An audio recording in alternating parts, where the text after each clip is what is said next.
नाही होत ना चार्ज. होतं इथेच लावायला पाहिजे होतं पहिला मला.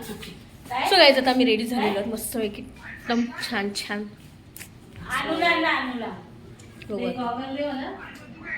नाव कोणतं ओळखत असेल त्याला. 6,000 लेन्स लावून दिले चांगलं. सो गाईज आम्ही आता चाललोय जेवण करायला. खूप भूक लागली. मेकअप बिकअप झालाय, आंघोळ वगैरे झाले आणि निघालो आता जेवायला. जेवणामध्ये आहे व्हरायटी ही. ठीक आहे.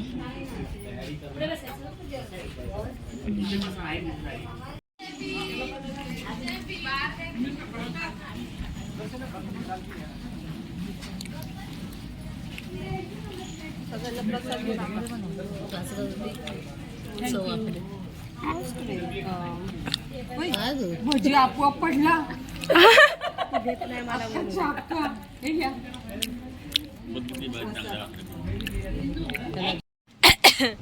मला इथं खोकला झालाय आणि मी बोरं खाते. हे बोराचं झाड आहे. बोरं पडलेत. बोरं वेस्ट पडलेली आहेत. आता त्या करणं मॅम आपल्या काढतायत आणि आता खाणार आहोत. बाकी सगळे तर खात बसले. सो बोरं खायला मिळाली. गाडी ते रेडी आहे, जायचं आहे. ड्रायव्हरचा पत्ता नाही. असं आहे बघा. इथं बघा बोरं कशी छान छान आहेत की नाही. बोरं या खायला. बोरे काय म्हणते तुले. हे बोर खायला म्हणले. नको खायला या पोरं होती. बोरं खा. बोरं होतील पोरं. सो गाईज हे तिकडे ना सगळेजण आले होते पाण्यासाठी. सो खूप छान आहे असं हे नागलोक पाहायला इथे आपण आलो होतो. इकडे भरपूर जणांचा असा समुदाय आहे.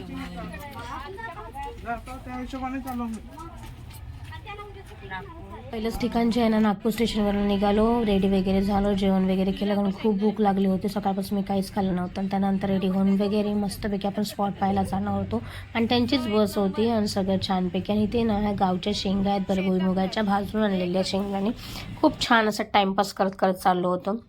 आणि इतके मस्त मस्त स्पॉट आहेत ना लगतच की विचारून सोय नाही. पण डिस्टन्स खूप फार असल्या कारणाने आपण प्रत्येक ठिकाणावर थांबू शकत नाही. जे आपल्याला पाहायला जायचं होतं ते मेन स्पॉट्स आपण घेत जाणार आहोत. आणि हा पूर्ण प्रवास जो आहे ना आमचा तो बसमध्येच झालेला आहे. जेवण वगैरे झालं. इथे बघत चाललो होतो इंग्रजांनी बांधलेलं तेव्हाचा पूल नागपूरच्या इथे. तर खूप सुंदर आहे. इंग्रजांचं बांधकाम म्हणाल तर खूप सुंदर आहे. आत्ताच्या बांधकामामध्ये आणि पहिल्याच्या इंग्रजांच्या बांधकामामध्ये खूप फरक जाणवतो. आणि मजबूत पण देखील आहेत. अजूनपर्यंत टिकाव आहेत. स्टेशन जे आहेत आपले ते देखील. आणि असंच एक गाईड जो आहे आपला ज्यांनी ही बस हे केलेली आहे आणि आपल्या नागपूर स्टेशनपासून ते सगळा प्रवास जो आहे तो दाखवत होता. त्यानंतर इथे मोठं असं हे आहे जिकडे बांधकाम चालू होतं ते प्रत्येक गोष्ट ना ते आम्हाला सांगत होते. पूल दाखवत होते काय कसं आहे ते. आणि त्यानंतर आम्ही लगेचच पोचलो होतो खिडसीला. खिडसीला पोचल्यानंतर इकडे ना आपल्याला हे पाहायला मिळत होतं की बोटिंग वगैरे कोणाला करायची असतील ना तर ते करू शकता. आणि एंट्री फी जी आहे फक्त 100 रुपये प्रत्येकाच्या. असे 12 जण आम्ही होतो. म्हणजे प्रत्येक 12 जणांनी 1200 रुपये ॲट अ टाईम आम्ही पे केले. आणि तिथून आम्ही निघालो. तर तुम्हाला मी दाखवते कसं आणि कशा पद्धतीचं हे बोटिंगचा एरिया असणार आहे. आणि खूप फ्रेश वाटत होतं जेव्हा मी आंघोळ वगैरे केली. रो बोटिंग आहे, मोटर बोट आहे, पॅडल बोट आहे, सगळ्या प्रकारच्या इथे बोटिंग्स होतात. आणि प्रत्येक ह्याची ना बोटिंगचे फी जी आहे ना ती वेगवेगळी 250, 200, 150, 120, 100 अशा रेंजमध्ये आहेत. तर आमचा अंश गेला होता पण मला तो व्हिडिओ काही इथे क्लिक करायला मिळाला नाही कारण की मी थोडं वेगळा व्ह्यू पाण्याच्या ह्याच्यामध्ये होते. सो इथे बघू शकता इतकं छान असं लेक आहे ना. हे खूप सुंदर खिडसी लेक म्हणून नाव आहे ह्याला. त्यानंतर इतकं वातावरण छान वाटत होतं, प्रसन्न वाटत होतं. चारी बाजूनी पाणीच होतं आणि हिरवेगार असं हे होतं. आणि खूप छान मजा घेतली आम्ही निसर्गाची. इतकं सुंदर असं वातावरणामध्ये. त्यानंतर मी इथे वरती आली बोटिंगचं हे बघण्यासाठी कसं आणि कशा पद्धतीचं हे दिसतोय ते. पण खूप सुंदर असं वाटत होतं. पण पाण्याला बघून ना खूप भीती पण वाटत होती कारण की मला खूप भीती वाटते. मी कधी बोटिंग केलेली नाही. मी एकदाच ना आम्ही गेलो होतो ना बोरिवलीला, पायगोड्याला गेलो होतो ना तेव्हा आम्ही हे केलं होतं बोटिंग आमच्या फ्रेंड्स सर्कलसोबत. तेव्हाच खूप मजा केली होती. तेव्हा पण सगळे एकत्र होते तर त्याच्यामुळे काय भीती नाही वाटली. पण हे खोल ना सिंगल ह्याच्या राईडमधून तर मला खूप भीतीच वाटणार आहे. प्रत्येक एक सिंगल राईड होती. मग आम्ही इथे फोटो वगैरे शूट करण्यासाठी थांबलो होतो कारण की लोकेशन व्ह्यू म्हणाल ना तर खूप सुंदर होतं. आणि ताई म्हणत होते फोटो काढ गा आमचे, तर आम्ही फोटो त्या व्हिडिओच्या माध्यमातून पण काढत होतो. आणि इकडे बघू शकता की आम्ही ना बाहेर निघाल्यानंतर हे समोरचं पाणी दिसतंय की नाही, मला इतकी भीती वाटत होती बघतानाच. म्हटलं मोबाईल पडला तर. आणखीन एक मोबाईलचा ना किस्सा आहे, तो तुम्हाला मी नक्की सांगेन काय झालं होतं, कसं झालं होतं ते, आणि मला पण फार आवडेल तुमच्याबरोबर शेअर करायला. बोटिंगकडे जातोय, या लाईनला बोटिंगचं आहे. आलोय आम्ही, नाव नाही माहिती, सांगेन मी.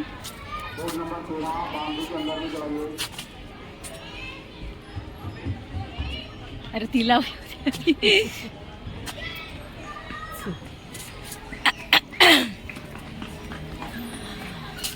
मस्त वाटतं.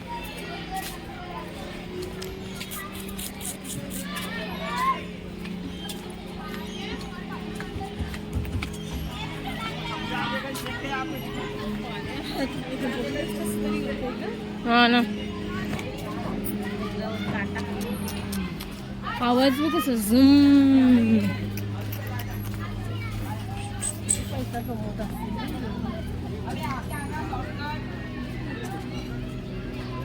हे छोटं गार्डन आहे मुलांसाठी. इकडे बोटिंगसाठी आहे हा एरिया पूर्ण. राजकमल बोटिंग पार्कमध्ये आलो आहे. पर पर्सनचे 120, 150, 200 असे आहे. ठीक आहे, तर हा संध्याकाळचा व्ह्यू बघण्यासाठी इकडे आलो आहे. खूप सुंदर वाटते, छान आहे. बघू आपण, घेतलं तर नाही तिकीट, बट जस्ट आलो आहे खाली. मला तर पाण्याची भीती वाटते. दादा स्कूटर वाली बोट चलाने आपको? इकडे इथे लाईट मस्त येते, फोटो काढू एक. इकडे का?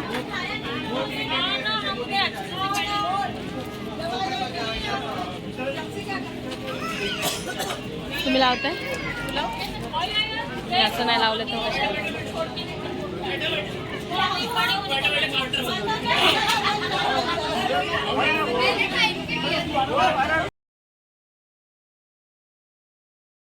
तो व्ह्यू पॉईंट बघून झाल्यानंतर आमची इथे चुकी झाली, अशी प्रकारची चुकी झाली की ना, पहिला आम्हाला ना हे बुद्ध विहार जे आहेत ना, बोधिसत्व विहार म्हणून आहे, तर हे बंद टायमिंग झालेलं आहे आणि रात्र होते लवकर, त्याच्यामुळे एवढं नागार्जुन विहार आहे, नागार्जुनने बांधलेले आहेत ते विहार. सो ते पाहण्यासाठी आम्ही पहिलंच जायला पाहिजे होतं, पण ते आम्हाला पाहता आलं नाही. इतकं भयानक ना की ते पाण्यात पाहून मग आम्ही पुढे जायला पाहिजे होतं व्ह्यू लेक करण्यासाठी लेकचा. सो इथे छान अशी मूर्ती आहे आणि सगळ्या ज्या मूर्त्या आहेत ना, या थायलंडवरून आणलेल्या आहेत.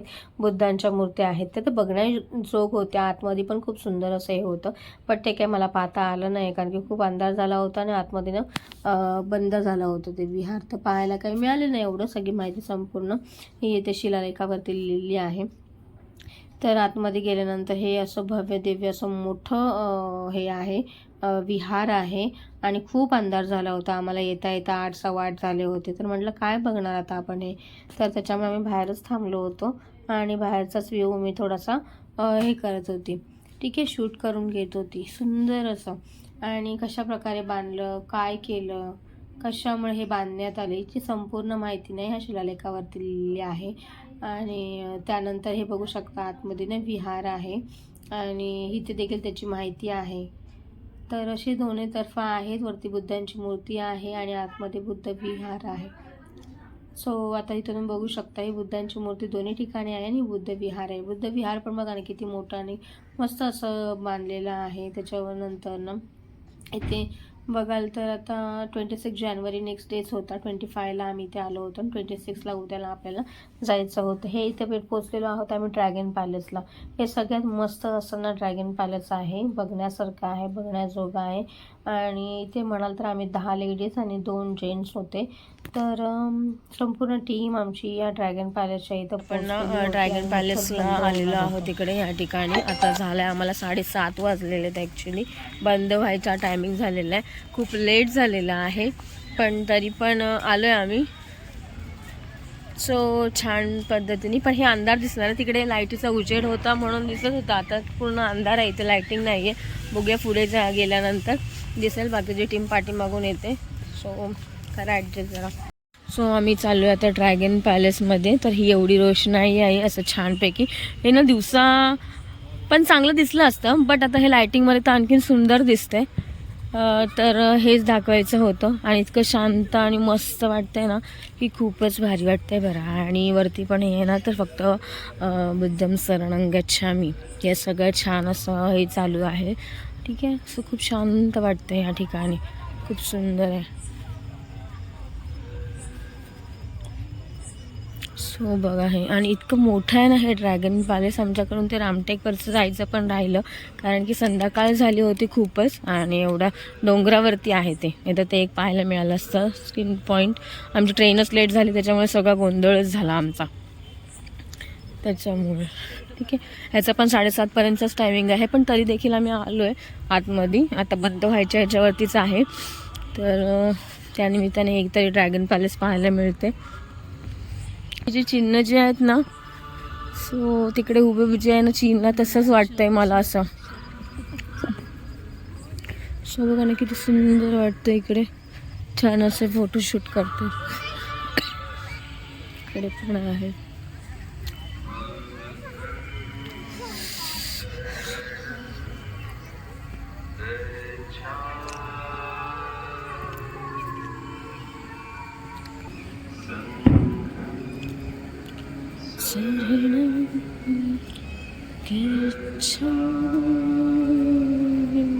ध्यानला बसलेले सगळेजण मस्तपैकी ध्यानस्थ आहे तिथे बसलेले.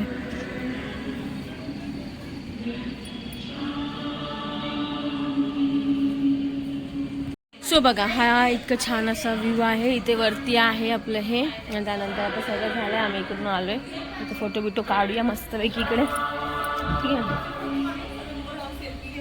हां सेल्फी काढूया. हे उभे राहा पटकन, चला ये लवकर, ये दुसरा पियुष वाटतोय. नाही इथं जवळ येते. हा ये, या पुढे या, म्हणजे येतोय सगळे. शीतलला काही इन्व्हिटेशन देऊ आता. चष्मा नाही घातलाय तर तिला दिसत पण नाही, आता काय करू पोरीचं.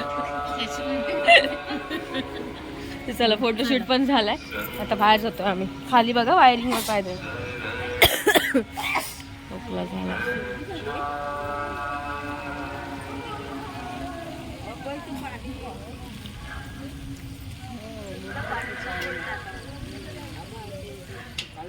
हा चालेल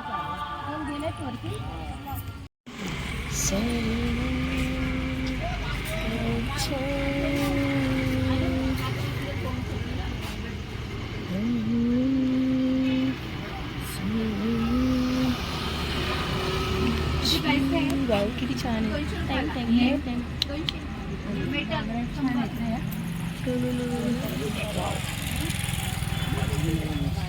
सो इकडे आम्ही ना गिफ्ट बघायला आलोय. सो इकडे सगळे इथे क्राऊड आहे यांचा. एक गाडी बघा ना, ऑटो, पुण्यातली ऑटो. त्यानंतर इकडे बघाल तर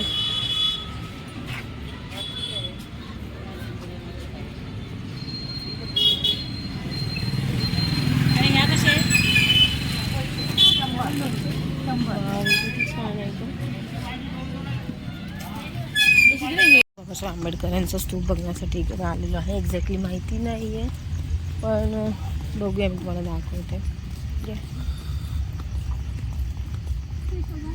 हे पण उजेडामध्ये बघायला पाहिजे नंतर.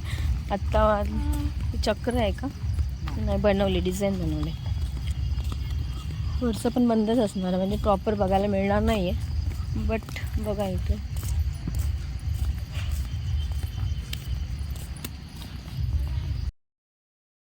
त्याचा पण योगायोग ना आला नसता, बट त्यांना खूप रिक्वेस्ट करावी लागली, कारण की सगळे बुद्ध विहारनं बंद झालं होतं आणि टायमिंगचा काहीच पत्ता नसला कारणाने. माहिती आमच्या बरोबरीला एक ना मुंबईची टीमसुद्धा आलेली होती, त्यांना देखील हे पाहण्याचा योग मिळाला होता, आणि त्यांच्यामुळे आम्हाला देखील पाहण्याचा योग आला होता.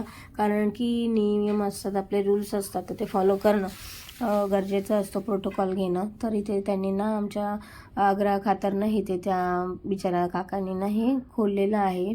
तर खूप सुंदर असं आतमध्ये तुम्हाला ना मोठी अशी ना डॉक्टर बाबासाहेब आंबेडकरांची मोठी अशी मूर्ती बसलेली ह्याच्यावरती दिसेल. तर बघू आता, आणि हा इकडचा हे आहे असं राऊंड आहे, आणि त्यांनी खोलल्यानंतर आपण बघूया की आतमध्ये काय आहे. तर हे बघा, डॉक्टर बाबासाहेब आंबेडकर यांची मोठी अशी मूर्ती आहे, आणि वरती आहे. तर इतकं सुंदर वाटत होतं ना. आपला आवाज आहे ना तो घुमत होता आतमध्ये गेल्यानंतर. ते आता खोलतायत की नाही माहिती नाही, पण ते खोलणार आहेत मला तरी असं वाटतंय, कारण की ते येत होते खालून. आणि इकडे बघू शकता इथं सफेद वस्त्र परिधान करून मुंबईवरून नागपूरचा प्रवास करत ते इथपर्यंत आलेले होते सगळे, संपूर्ण टीम त्यांची. आणि ते फोटो देखील काढण्यासाठी जमले होते. तर खूप छान असा अनुभव आम्हाला यांच्या समवेत पण घेता आला. आणि बाबासाहेबांचा हा जो फोटो आहे ना तो आरशामध्ये 3D लुकमध्ये पण दिसत होता. आणि त्यानंतर आम्ही पोचलेलो होतो ना हल्दीरामच्या शॉपमध्ये, तिथून लगतच होतं बाजूला. तर आम्ही जस्ट बघायला गेलो की काही मिळतं आहे का मुंबईला नेण्यासाठी, कारण की सगळेच म्हणत होते काहीतरी घेऊन ये म्हणून. सो माझ्या मैत्रिणीसाठी म्हणजे सुजाता जी आहे ना माझी फ्रेंड, आता रिसेंटली झालेली आहे, सो तिने सांगितलं होतं. तर म्हटलं चला, तिने कोणीतरी सांगितलं ना आपल्याला त्याच्यामुळे. आणि ही बघा आमची इंदुताई किती क्यूट आहे ना, ही पण माझी खूप बेस्टीज झालेली आहे. तिथं सगळेजण मला अनोळखी पण, आणि माझा स्वभावच तसा आहे म्हणजे कोणाला पण अनोळखी जे कोणी असेल त्याला आपण आपल्या ओळखीचं आणि आपल्यापणाने आपल्या ह्याच्याने कसं जमून घ्यायचं हे क्वालिटी माझ्याकडे आहे. सो मला खूप मी हे करते स्वतःला की एका नजरेमध्ये आपण एखाद्याच्या ह्याच्यामध्ये करू शकतो. तर आपण इथे बघू शकता, इथे ना नाश्ता पाणी करण्यासाठी पण होतं, खाण्यापिण्यासाठी पण होतं. आणि तिथून आम्ही काय घेतलंच नाही, सगळं फक्त एक पर्टिक्युलर हेच होतं. त्याच्यामुळे काही तिथं काय घेता आलं नाही. तर ते म्हणाले की जो गाईड करणारे होते ते की आपण आता इथे काही नाही घेऊया, हल्दीरामचं मोठं शॉप आहे नागपूरच्या स्टेशनच्या समोर, तर तिकडे जाऊन आपण घेऊया. तर ह्यांनी काय काय काय काय घेतलं होतं, यांची शॉपिंग तिथेच हल्दीरामच्या इथून झाली होती. मी म्हटलं आता काय घेऊन जाणार नाही एवढं ओझं, उद्या सकाळी निघून त्यावेळेसच घेता येईल. तर आम्ही मग तसंच केलं. तर मग तिथे एकच होतं, ते सगळं बघितलं आम्ही आणि निघालो. आणि त्यानंतर आतमध्ये काहीच नाही बघायला मिळालं आपल्याला, फक्त बाहेरून ओव्हरऑल बघितलं आपण, आतमध्ये काय आहे ते नाही पाहायला मिळालं. बाकी सगळे स्पॉट आमचे फिरून झाले, मस्त वाटलं मला अक्षरशः आल्यासारखं. सकाळी ना गाडीने दगा दिला मला म्हणून, नाही तर सगळं मस्त पॉइंट त्याचं हे काय चुकवलं नाही त्याने दाखवण्याचा प्रयत्न करत होता. पण आपलं हे चुकलं, त्यांनी सांगायला पाहिजे की तुम्हाला हे बघायचं असेल तर पहिले हे बघून घ्या, संध्याकाळी अंधार झाल्यानंतर तुम्हाला पाहायला मिळणार नाही. हा बेसिक थिंग होती, त्यांनी सांगायला पाहिजे. आम्ही म्हणतो पाठून करू आणि मग एक एक करत येऊ. झालं. ते रामटेक पण राहिलं, ते पण बघण्यासारखं होतं म्हणजे डोंगरावरती. चला आता आम्ही चाललोय आमच्या गाडीमध्ये बसायला. ठीक आहे, थंडी आता जराशी वाटते. गाणे ऐकायला येतात का? उद्या 26 जानेवारी आहे आणि खूप छान अवसरवरती आम्ही आलोय. तर उद्या आम्ही चाललोय दीक्षाभूमीला, तुम्ही पण या आमच्याबरोबर. ठीक आहे, चलो. तिकीट बुकिंग कर त्यांची, कुणाची? ज्यांना यायचंय त्यांनी त्यांच्या स्वतःच्या तिकीट घेऊन यायचे बघा. आम्ही आमचं घेऊन आलेत बाई. ज्याने ज्याने आपापलं घेऊन या. इथून तिकीट आहे डायरेक्ट गोवा. कुठून? आता आम्ही गोव्याला पण जाणार आहे. जाऊन आलोय आम्ही. मी 2दा झाले आता जाऊन. गोवा नको, गोवा काय, गोवा काय नसतो गाईच, गोवा काय नाही.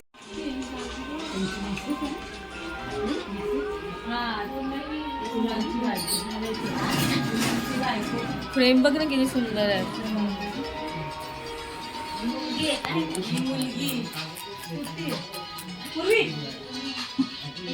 हॅलो हॅलो हॅलो, हाय हाय. इकडे बघ, इकडे बघ पूर्वी. अय्या, नारळाची झाडं हाय कर, असं कर, असं कर पूर्वी, असं कर. ती बिज्जी अशी करते, बिज्जी बिज्जी पण